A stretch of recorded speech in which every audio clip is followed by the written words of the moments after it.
Jangankan lebih, kok 59 sih ini tuh harus siap-siap Pak. Aku lain nanti dia harus itu siaga satu cuma. Sebelum dilanjutkan, jangan lupa komen, like, subscribe, dan tekan lonceng untuk mendukung kanal ini bisa berkembang dan mengabarkan info-info inspiratif buat kita semua. Alhamdulillah wa kafa wassalatu wassalamu ala al-habibil mustafa wa ala alihi wa sahbihi wa mawafa. Asyhadu an la ilaha illallah wahdahu la syarika lah wa asyhadu anna Muhammadan abduhu wa rasuluh sallallahu alaihi wasallam la nabiyya ba'd. Allahumma salli wa sallim ala Muhammadin wa ala alihi wa sahbihi ajma'in. Syukur alhamdulillah kita ucapkan kehadiran Allah, salawat dan salam semoga tetap tercurah kepada baginda Rasulullah Muhammad sallallahu alaihi wasallam. Allahumma salli ala Muhammad wa ala ali Muhammad. Insyaallah sebentar lagi kita akan memasuki bulan Ramadan. Maka ikut tentu pertemuan terakhir menjelang puasa ya Pak. Ya, pertemuan terakhir menjelang puasa. Apakah puasa itu penting Ustaz? Sangat-sangat penting. Nah, sedikit Bapak Ibu. Sebenarnya ini sangat panjang nih. Kenapa puasa itu sangat penting? Kita cari dulu ayatnya, kita singkat-singkat saja. Ayat tentang puasa itu diawali dengan kalimat ya ayyuhalladzina amanu. Ya ayyuha, wahai. Di dalam Al-Quran itu disebut dengan, dalam tata bahasa disebut dengan huruf nida, huruf panggilan. Huruf panggilan itu dalam Al-Quran ada dua macam. Yang pertama panggilan langsung, yang kedua panggilan tidak langsung. Direct call, yang kedua indirect call. Panggilan langsung dan tidak langsung. Kalau panggilan langsung itu contohnya ya ayyuha, ya ayyuhalladzina amanu kutiba alaikumusiyam. Ya ayyuhalladzina amanu qu anfusakum wa ahlikum nar. Dan banyak lagi itu. Kalau panggilan tidak langsung biasanya ya ayyuha itu diawali dengan kalimat qul.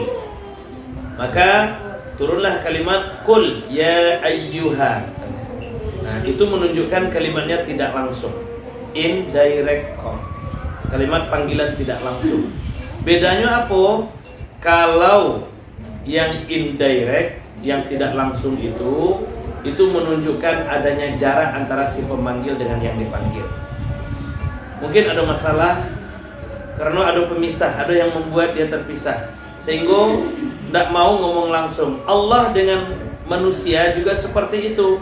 Ketika Allah punya jarak dengan manusia, maka Allah akan gunakan panggilannya tidak langsung. Contohnya, qul ya ayyuhal kafirun misalnya kan. Kenapa Allah tidak panggil orang kafir itu dengan panggilan langsung? Karena Allah punya jarak dengan, sehingga digunakan kalimatnya tidak langsung. Maka untuk menyampaikan pesan kepada orang kafir itu Allah gunakan jasa Nabi Muhammad SAW, jasa orang ketiga. Nah, sama juga qul ya ibadiyalladzina asrafu misalnya. Katakan wahai Muhammad kepada orang-orang hamba-hamba yang melampaui batas dalam berbuat maksiat. Jadi kiranya Bapak Ibu, kapado orang kafir, kapado orang yang berbuat maksiat, walaupun yang muslim, ketika yang berbuat maksiat Allah tidak mau ngomong langsung ke dia. Nah, sehingga digunakan jasa Nabi Muhammad. Katakan wahai Muhammad kepada ahli maksiat itulah taqnatu min rahmatillah. Jangan berputus asa dari rahmat Allah dan seterusnya dan seterusnya. Nah, digunakan kalimat tidak langsung itu menunjukkan adanya jarak antara si pemanggil Allah dengan yang dipanggil, orang kafir atau ahli maksiat tadi. Nah, untuk ayat puasa Allah gunakan panggilannya langsung. Ya ayyuhalladzina amanu. Aku Allah gunakan panggilan langsung itu menunjukkan adanya hubungan kedekatan antara si pemanggil dengan yang dipanggil. Maka Bapak Ibu, orang-orang yang terpanggil untuk melaksanakan puasa itu berarti dia punya hubungan kedekatan dengan Allah Subhanahu wa taala. Kan tidak heran kita disebutkanlah oleh Allah di ayat yang ke-187-nya Al-Baqarah itu. 186. Wa idza sa'alaka 'ibadi 'anni fa inni qarib, kata Allah. Apabila nanti hambaku bertanya kepadamu Muhammad tentang aku, katakan inni qarib, aku dekat dengannya. Aku dekat dengannya, kata Allah.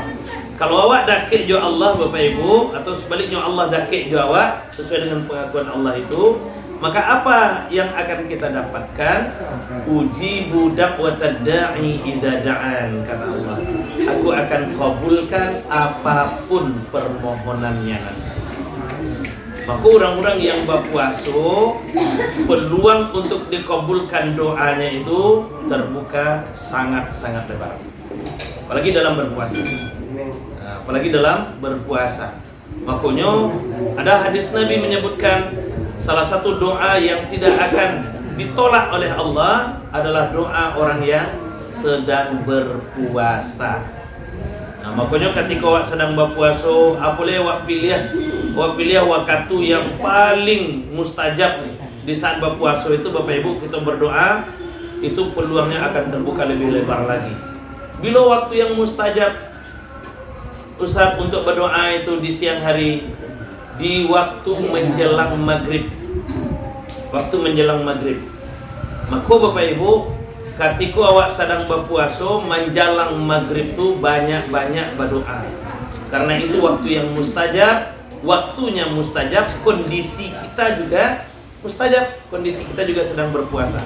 Maka peluangnya menjadi sangat lebih besar lagi. Tapi kadang-kadang ikulah yang ngaco disio-sio kan. Menjelang maghrib itu justru orang yang berpuasa sibuk ngabuburit, mencari pembukuan segala macam kan. Nah, di sekolah gitu acokan ini Bapak Ibu. Sekolah gitu acokan ini. Nah, oke. Jadi Allah itu dekat dengan kita insyaallah. Kemudian kenapa Allah gunakan panggilan langsung untuk orang yang beriman ini? Yang kedua, menunjukkan pentingnya pesan yang ingin disampaikan. Nah, karena pesan yang akan disampaikan penting, maka digunakanlah panggilan langsung oleh Allah. Sama jawab, awak kalau merasa penting pesan yang kau sampaikan ke orang lain itu Bapak Ibu, awak menelpon, bahkan menelpon tak lo. Harus bertemu dia langsung. Kau dapat mengecek langsung dia nyu. Itu benar. Karena pentingnya Bapak Ibu. Allah ternyata seperti itu. Allah juga seperti itu ternyata. Karena artinya apa? Berarti Ramadan itu penting, puasa itu penting. Puasa itu penting, Ramadan itu penting. Makanya digunakan oleh Allah panggilannya langsung di situ. Digunakan langsung. Apa pentingnya Ramadan? Panjang lagi. Makanya Bapak Ibu, di dalam ayat lanjutan ayat itu kan disebutkan itu ada kalimat. Kalau di Baitul Ma'mur kita coba sampaikan. Ada kalimat kama kutiba 'alal ladzina min qablikumnya. Hanya di dalam bulan Ramadan saja Bapak Ibu kita diingatkan kepada umat sebelum kita. Nah, coba bayangkan tuh Bapak Ibu. Ketika perintah sholat turun, Allah tidak pernah menyinggung umat sebelum awal. Tidak akan pernah ada dalam Al-Quran, wahai umat Islam, dirikanlah sholat sebagaimana umat terdahulu mendirikan sholat. Tidak ada ayatnya. Wahai umat Islam, bayarlah zakat sebagaimana umat terdahulu juga membayar zakat. Tidak ada ayatnya. Wahai umat Islam, laksanakan haji sebagaimana umat terdahulu juga diperintahkan melaksanakan haji. Tidak ada ayatnya Bapak Ibu. Tapi ketika perintah puasa turun, Allah menyebut umat sebelum kita. Ada apa dengan umat sebelum kita itu? Dan kenapa hanya di perintah Ramadan saja Allah menyebut umat sebelum kita? Nah, disinilah tergambarnya besarnya nilai dan pentingnya ibadah yang kita kerjakan di dalam bulan Ramadan itu. Makanya di dalam hadis-hadis Nabi banyak disampaikan, justru bahkan di dalam bulan Ramadan itu apapun yang kita kerjakan kebaikan akan dilipat gandakan lagi oleh Allah Subhanahu wa taala. Akan dilipat gandakan oleh Allah. Membaca Al-Qur'an bulan Ramadan itu 10 kali lipat dibandingkan dengan membaca Al-Quran di luar Ramadan. 10 kali lipat. Satu huruf di luar Ramadan nilainya 10 kebaikan. baca misalnya alif lam mim 3 huruf. Kalau sekarang kita baca nilainya 30 kebaikan. Tapi kalau di dalam bulan Ramadan kita baca 30 itu kali lagi 10-nya 300 kebaikan. 300 kali lipat. Luar biasa. Nah, makanya orang barabuit beribadah di dalam bulan Ramadan itu. Makanya disebutkan di dalam hadis Rasulullah, di hadis Al-Bukhari itu. Apa kata Rasulullah sallallahu alaihi wasallam? Umrah di dalam bulan Ramadan nilainya sama dengan haji, dan tidak sembarang haji. Haji bersamaku, kata Rasulullah. Umrah di dalam bulan Ramadan sama nilainya dengan haji bersama Rasulullah sallallahu alaihi wasallam. Bayangkan itu luar biasa, dan akan terasa kenikmatan yang sangat indah, Bapak Ibu. Apalagi kalau kita pakai hitung-hitungan matematik saja, Bapak Ibu, itulah kita bahkan akan sangat sulit menghitungnya. Ya kan tuh? Sholat di Masjidil Haram pahalanya 100.000 kali lipat. Sholat di Masjidil Haram pahalanya 100.000 kali lipat dibandingkan sholat di Masjid Maghfirah, dibandingkan sholat di Masjid Baitul Ma'mur, dibandingkan sholat di Masjid Jannatul Ma'wa, dibandingkan Bukito Jannatul Ma'wa, dibandingkan sholat di Masjid Ihsan. Nah, itu kan kalau ditambah metek Muhsinin. Nah, sholat di Masjidil Haram 100.000 kali lipat. Sholat di Masjid Nabawi 1000 kali lipat. Sholat di Masjid Nabawi 1000 kali lipat dibandingkan dengan sholat di masjid yang lainnya. Sholat di Masjidil Aqsa 10.000 kali lipat. Sholat di Masjidil Haram 100.000 kali lipat. Ada satu lagi yang menarik di dalam bulan Ramadan ini. Saya sampaikan dulu ini.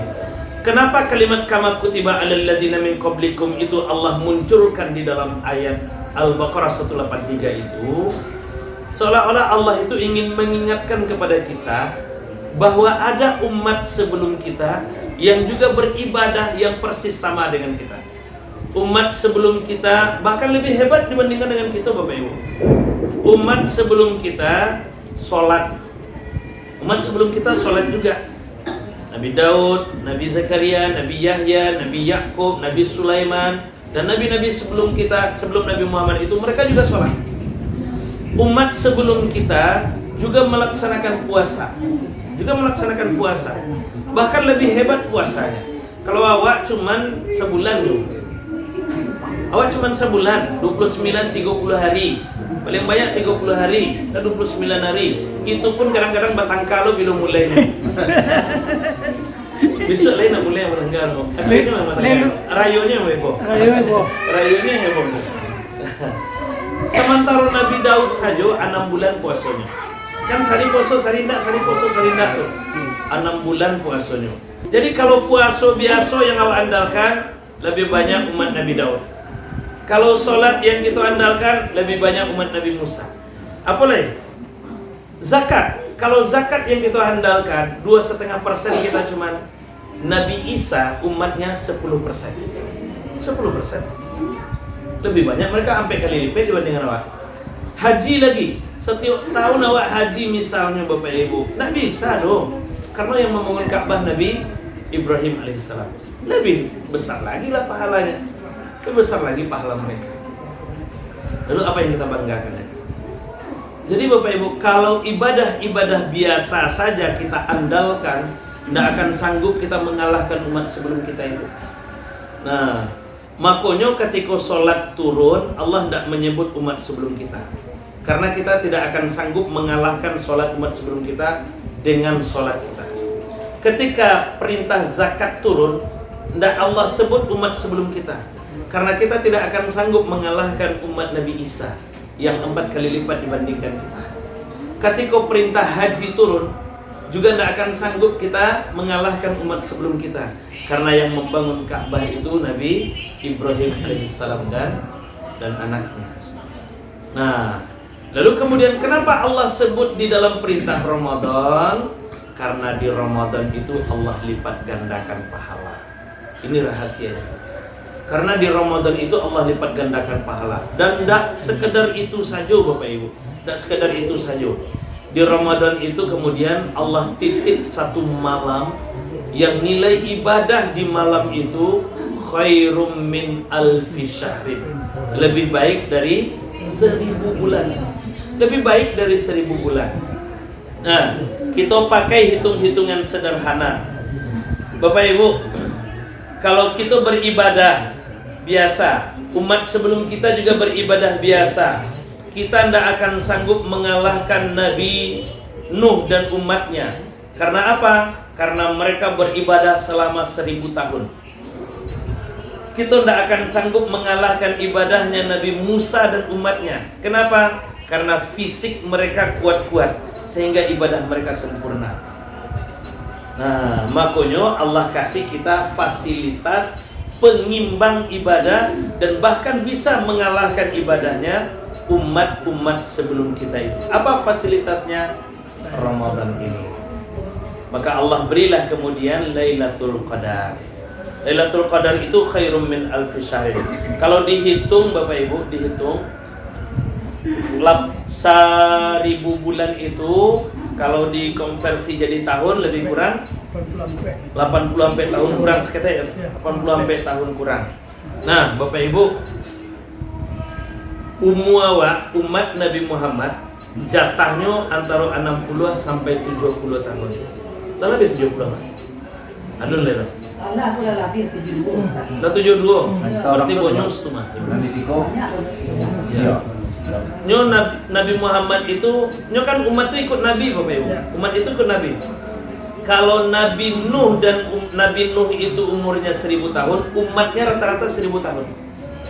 Nabi Idris 856 tahun, umatnya rata-rata 800-an tahun. Umat itu ikut Nabi. Nah, Nabi Muhammad berapa? 63 tahun. Maka rata-rata umur umat Nabi Muhammad itu disebutkan oleh Nabi antara 60 sampai 70 tahun. Kisaran itu. Nah, lebih Ibu.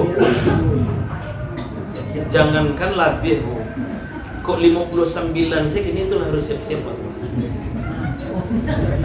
Aku lain aja harus itu siaga Sabtu tuh.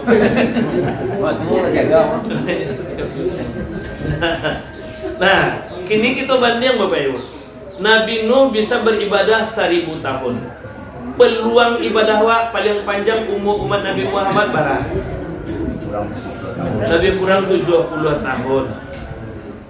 70 tahun beribadah, 1000 tahun beribadah. Mana yang lebih banyak ibadahnya? Banyak ibadah yang 1000 lah. Tapi ikut rahasianya. 70 tahun tadi itu Bapak Ibu, kan jatah awak 60 sampai 70 tuh. 70 sampai 60 tahun tuh umur 10 awak mulai balik. Umur 12 tahun mulai balik misalnya kan. Tapi masih main. Umur 20 tahun baru mulai taubat. Umur 20 tahun mulai taubat, umur 70 tahun awak meninggal. Maksimalnya apa? Berarti 50 tahun. 50 tahun itu akan kita lewati dengan 50 kali Ramadan. 50 kali Ramadan berarti kita punya peluang untuk dapatkan Lailatul Qadar 50 kali. Nah, kalau sekiranya memang betul-betul maksimal kita beribadah Ramadan itu Bapak Ibu, dapat deh awak Lailatul Qadar itu, kok dapat ke 50-nya luar biasa teman. Jangankan 50 5 balik saja jadi itu. 5 balik kali Ramadan, 5 balik kali Lailatul Qadar awak dapat Bapak Ibu, kali 80 sampai tahun. Berapa? Lebih 1000. Kalah enggak ibadahnya umat Nabi Nuh? Kalah. Assalamualaikum warahmatullahi wabarakatuh.